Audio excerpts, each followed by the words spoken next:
If you are running an online business in 2020, then there are two main web pages that you're going to need on your website to protect your business. Let's talk about those a bit.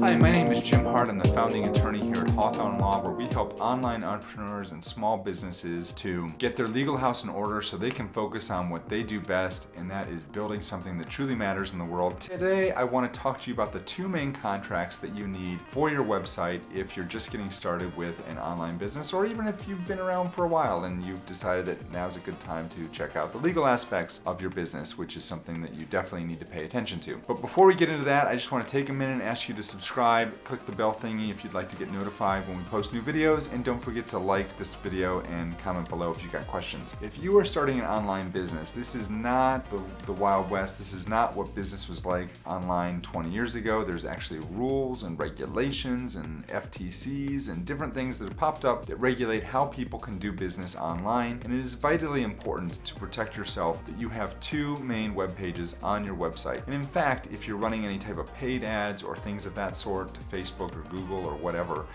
chances are if you do not have these pages on your website, they're going to shut down your ads or not let you run ads at all, or not even approve your ads. So you're not going to even get out of the gate with your business if you don't have these things on your website. So most of you probably have them, but most of you are probably also doing them wrong. And so today I want to talk about them. And the two main pages you're going to need, we'll go through them one at a time, are your website terms of service and your privacy policy. So let's talk about those one at a time.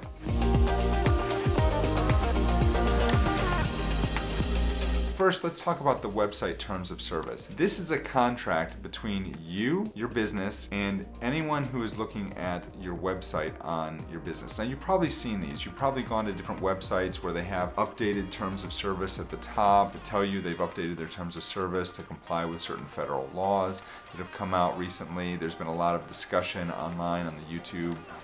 That sounds stupid on the YouTube, whatever. There's been a lot of discussion on YouTube about the recent changes with COPPA, which is the Children's Online Privacy Protection Act, and the changes that are coming about in January of this year. But basically, so you need to have an updated terms of service on your page. And basically what the terms of service is it, like I said, it's a contract between you and anyone who visits your site, and explains how they can and can't use the material on your site. It might include some legal disclaimers that keep them from relying on the information on your site for any type of professional advice. It's going to explain if they try and copy or rip off any of the content on your site, what can happen to them in those situations. I mean, it also would basically explain to them, where you would file a lawsuit against them if they did violate the terms of that contract. And then if they don't want to abide by the terms of that contract, that they don't have to watch or they don't have to read through your site or watch any of your videos or do anything like that. Excuse me, I need to get a little sip of Joe.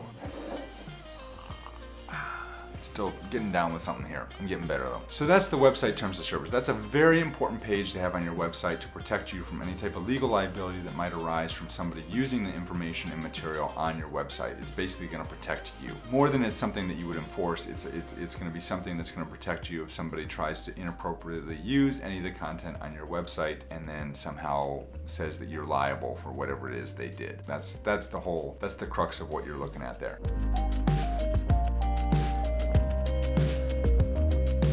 The second page is probably more important, is a privacy policy, and this is something that's actually required by law if you're collecting information about individuals on your website. And you have to have special language in that policy if you're collecting information or marketing to people who are under the age of 13 years old, and this is from the FTC. The privacy policy will tell people that are giving information to you what you're doing with that information and how it can be used and what they can do if they want to opt out of that information, because people's information is private unless they give you permission to use it in certain ways, and there's a lot of rules and regulations about that. And so the privacy policy is what tells people exactly how they can handle all that information and what is going to be done with their information if they give it to you on your website. I know that I know that sounds really complicated and really hard, but the basic idea is this: if somebody is giving you information through your website, you have to have a privacy policy to tell them with what you're doing with that information. That's as simple as I can get with it. Hopefully that makes sense. And if you're running paid ads and you're doing retargeting pixels, and I mean,